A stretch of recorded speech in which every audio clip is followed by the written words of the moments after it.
नमस्कार.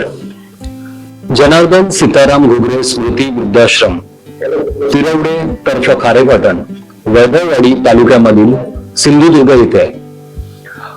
आश्रमात प्रवेश घेण्याचे निकष जर विचारलात तर याचे फक्त मुख्य 4 निकष आहेत.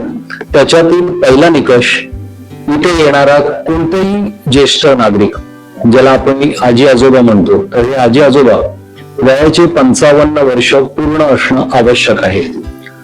त्यानंतर ते मानसिक आणि शारीरिकरित्या सक्षम असले पाहिजेत. म्हणजेच थोडक्यात की त्यांना कुठलाही मानसिक किंवा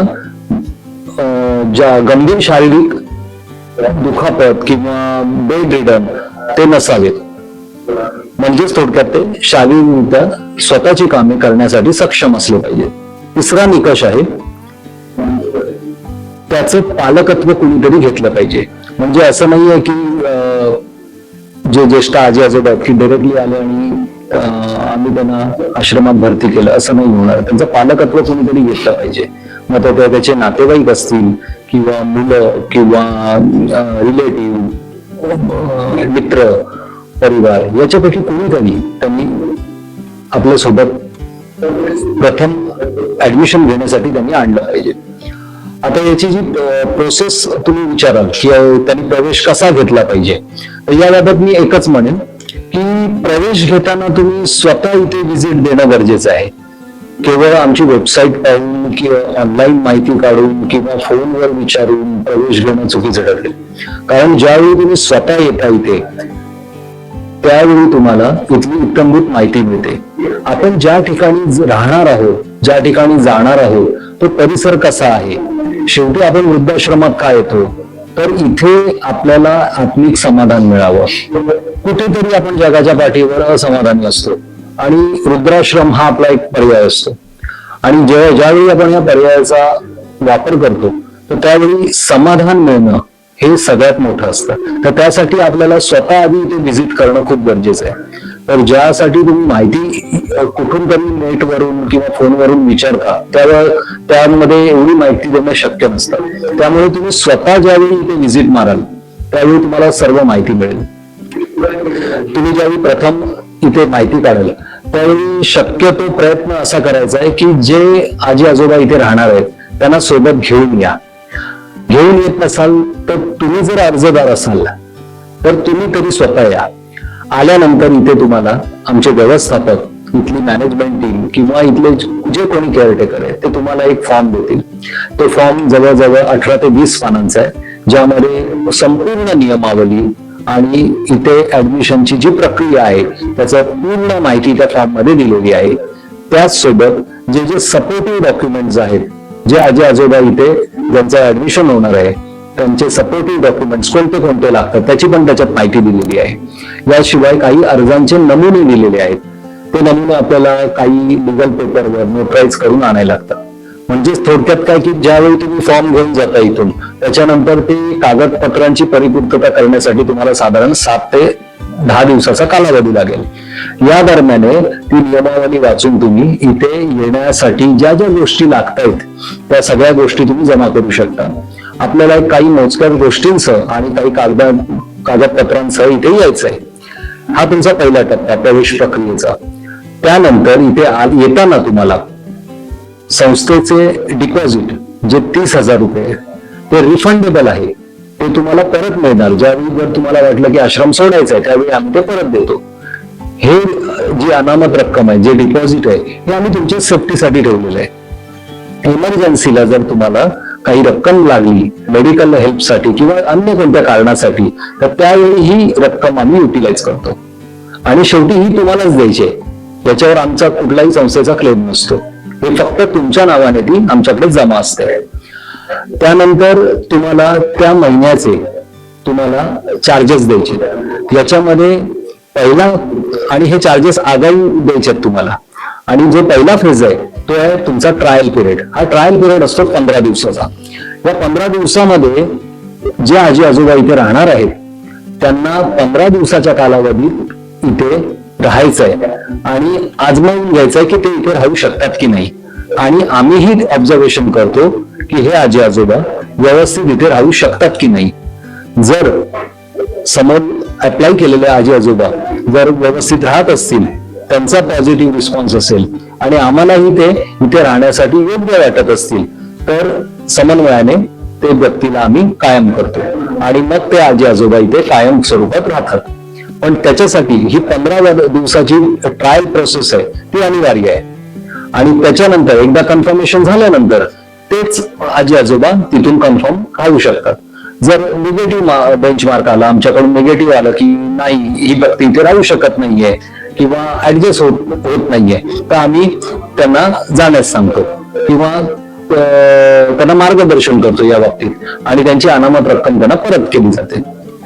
जर एखाद्या आजी आजोबांना लवकरच वाटलं की नाही आपण इथे ऍडजस्ट नाही होऊ शकत, मग त्यांनाही तसंच आम्ही त्यांची अनामत रक्कम परत देतो. म्हणजे इथे आपण संस्था काय किंवा येणारा अर्जदार काय, एकमेकाला आपण एकमेकाच्या मतांचा आदर करतो आणि त्या पद्धतीने आपण भूमिका घेतो. आता इथे आल्यानंतर सुविधा बद्दल विचाराल तर मी पहिल्या सुविधा वेगवेगळ्या पद्धतीने सांगतो. तर पहिला आपण जी फी चार्ज करतोय 5,000 ही अतिशय अल्प फी आहे आणि जर शहरांशी कम्पेअर केलं तर जवळजवळ आम्ही 75% कमी फी घेतोय. म्हणजे जो खर्च 100 रुपयाचा आहे तो आम्ही 25 रुपयावर आणलाय, अशा पद्धतीने आपण समजू शकता. तर ह्या 5,000 मध्ये आणि 5,000 फी आहे ही जून पर्यंत आहे, जून 2026. त्याच्यानंतर ही फी 6,000 होणार आहे आणि ती पुढच्या आर्थिक वर्षापर्यंत, पुढच्या 31 मार्च पर्यंत. पण हे अल्प दरात आम्ही काय देतोय, तर याच्यामध्ये इथे राहण्याची सोय होते, प्रत्येकाला स्वतंत्र बेड मिळतोय, त्याच्यावर गादी असेल आणि प्रत्येकाला त्याचं सामानाची बॅग ठेवण्यासाठी जागा देतोय. हे पहिलं आहे. त्यानंतर जेवणाचा विचाराल तर जेवणामध्ये सकाळचा नाश्ता देतोय, आपण चहा देतोय, दुपारचा लंच देतोय, संध्याकाळी पण त्याला जर चहा बिस्किट खायचंय तर तेही देतोय आणि रात्रीला आपण डिनर देतोय. आणि हे अनलिमिटेड आहे, त्याची इच्छा आहे तेवढं खाऊ शकतो तो, त्याच्यावर कुठलेही लिमिटेशन्स नाही आहेत. याच्यामध्ये शाकाहारी मांसाहारी जर खाणारे असतील तर शाकाहारींची चूल वेगळी आहे, मांसाहारी जेवण असेल तर त्यावेळी ती चूल वेगळी केली जाते. आपण कोकणातला आश्रम आहे आणि कोकणातला माणूस हा जास्त मांसाहारी किंवा नॉनव्हेज खाणारा जास्त आहे, तर त्याच्यामुळे त्यांच्या त्या मागणीकडे आम्ही दुर्लक्ष करू शकत नाही. पण त्यांचं जेवण, त्यांची भांडी ही टोटली वेगळी असतील आणि ती बाहेर बनवली जातात. त्याच्यामुळे त्याचा कुठलाही इश्यू, जे शाकाहारी आहेत त्यांना कुठलाही त्याचा त्रास होत नाही किंवा त्याची अडचण त्यांना येणार नाही.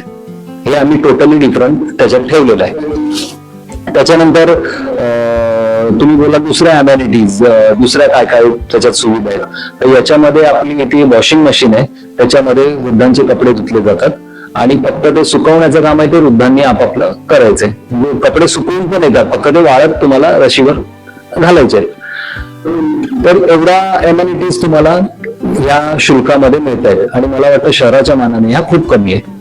त्यानंतर इथे टाइम टेबल आखलं जातं. तुम्हाला टाइम टेबल आखून तुमचा दिनक्रम सुरू होतो. तर सकाळचं गरम पाणी दिलं जात आहे, तुम्हाला गरम पाणी तुम्हाला बाथरूम मध्ये दिलं जाईल आणि त्याच्यानंतर तुम्ही इथे योगासनं करू शकताय. आपल्या जवळच रस्ता जातो, त्या रस्त्याला तुम्ही मॉर्निंग वॉक करू शकताय. आजूबाजूला छान परिसर आहे आपला, तिथेही तुम्ही करू शकता. आपल्या वास्तूच्या पाठीमागे एक आपली जागा आहे गॅलरी टाईप, तर तिथे पण सुमारे साधारण 10 बाय 36 फुटाची ती गॅलरी आहे, ज्याला आपण पडवी बोलतो कोकणाच्या भाषेत.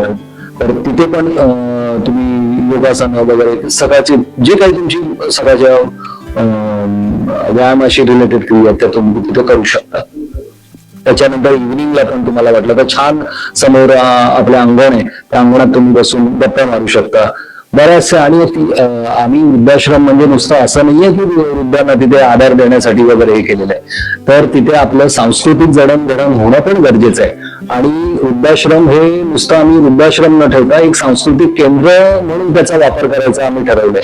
तर त्याच्यामुळे काही ज्येष्ठांना जर त्याच्यात त्यांच्या आयडियाज, अजून वृद्धाश्रमाला सांस्कृतिक केंद्र कसं बनवता येईल या संदर्भात काही काम करायचं असेल तर निश्चितच आपण टीम म्हणून पण काम करू शकतो, जेणेकरून आपली पण जडणघडण त्याच्यातून होऊ शकते. आणि अजून काही सांस्कृतिक उपक्रम आपण राबवू शकतो, जसे वर्षभराचे काही सण वगैरे इथे साजरे केले जातील. आणि प्रत्येकाने आपण एक कुटुंब म्हणून हे साजरे करायचंय. म्हणजे एक प्रकारे हे घर असेल आपलं, हे वृद्धाश्रम नाहीये. वृद्धाश्रम केवळ पेपरवर, पण एक घर म्हणून आपल्याला इथे वागणूक मिळेल, आपल्या हक्काची वागणूक. आणि पूर्णपणे वृद्धाश्रम हा आपल्या एकत्र विचारांवर चालतोय, तर याच्यात तुमच्या विचारांना पण तेवढाच मान सन्मान मिळेल.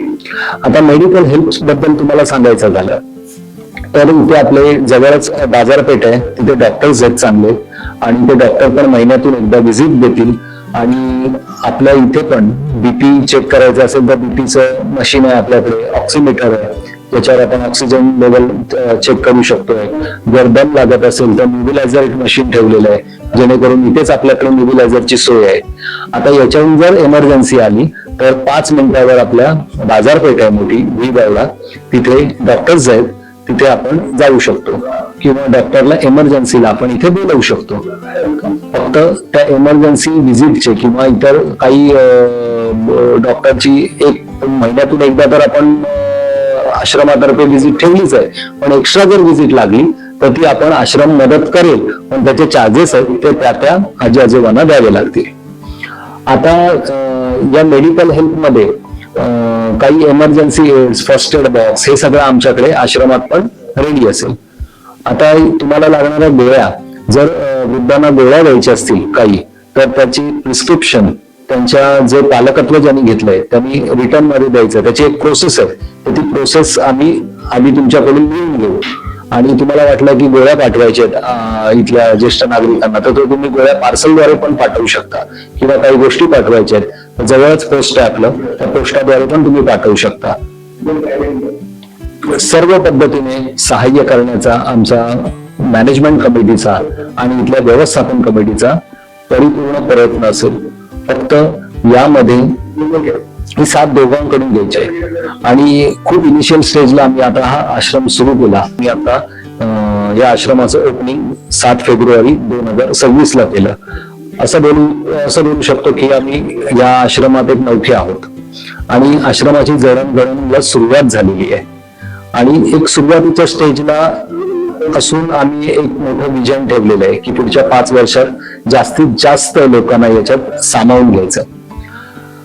आपले मित्र मंडळी जर सांस्कृतिक रित्या जर आश्रमाच्या टीमला काही मदत करू शकतायत किंवा इथल्या कार्यक्रम भरवू शकतायत, तर त्याच्यासाठी पण आश्रम खुला आहे. इथे विविध कार्यक्रमांची आम्हालाही गरज आहे. विविध लोक इथे व्हिजिट देऊ शकतात, त्यांचे बर्थडे साजरे करू शकतात. काहींना वाटलं की 2 दिवस इथे राहायचं आहे किंवा महिनाभर राहायचं आहे, तर इथे ते ऍडव्हान्स बुकिंग करून राहू शकतात. इथे त्यांच्या जेवणाची सोय केली जाते.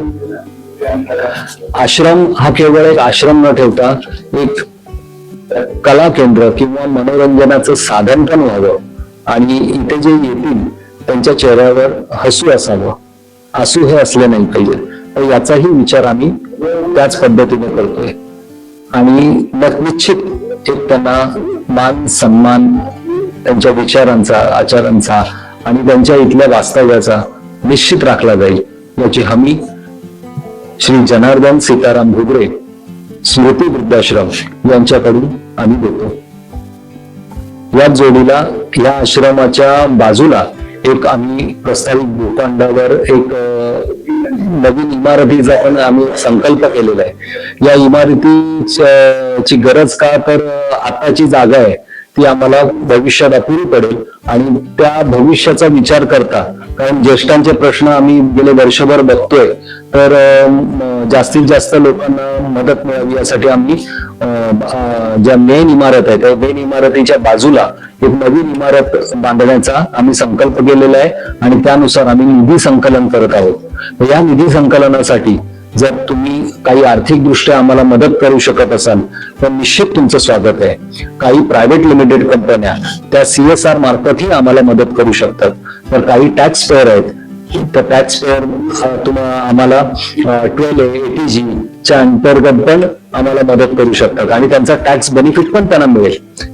तर मी सर्वांना आवाहन करतो की त्यांनी आर्थिकरित्या आश्रमाला जी शक्य होईल तशी मदत करावी. आणि जर वस्तू स्वरूपात मदत करायची असेल तर तुम्ही वस्तू स्वरूपात करू शकता, कारण पण वस्तू स्वरूपात मदत करताना आम्हाला आधी फोन करून आमच्याकडे कन्फर्मेशन करा. कारण जी वस्तूची आम्हाला गरजच नाहीये ती वस्तू आम्हाला जर दिली गेली तर ती पडून राहणार. आपल्याला त्या वस्तूंची गरज आहे जी आश्रमाकडे नाहीये. तर त्याच्यामुळे जर तुम्ही फोन केलात तर आमच्याकडे यादी आहे की आम्हाला कोणत्या वस्तूंची गरज आहे. त्या वस्तू तुम्ही सहज आम्हाला देऊ शकता. मग ती कुणाच्या स्मरणार्थ असेल किंवा जन्मदिवसासाठी असेल तर अशा वस्तूंचं दान पण तुम्ही करू शकता. जर तुम्हाला विशेष करून कुणासाठी अन्नदान करायचं असेल तर तुम्ही आम्हाला कॉन्टॅक्ट करू शकता. आम्ही त्या अन्नदानामध्ये तुम्हाला जे वाटतंय त्याला खाऊ घालायचं इथल्या वृद्धांना ते आम्ही त्यांना खाऊ घालू आणि त्याचे विशेष व्हिडिओ पण तुम्हाला आम्ही पाठवू शकतो. जेणेकरून आमचा एकच आहे की बाहेरचे जे कोणी आमचे मित्र आहेत, परिवारातील आहेत किंवा जे डोनर आहेत त्यांनाही ही चळवळ आहे आणि या चळवळीत सामील करून आम्हाला घ्यायचं आहे.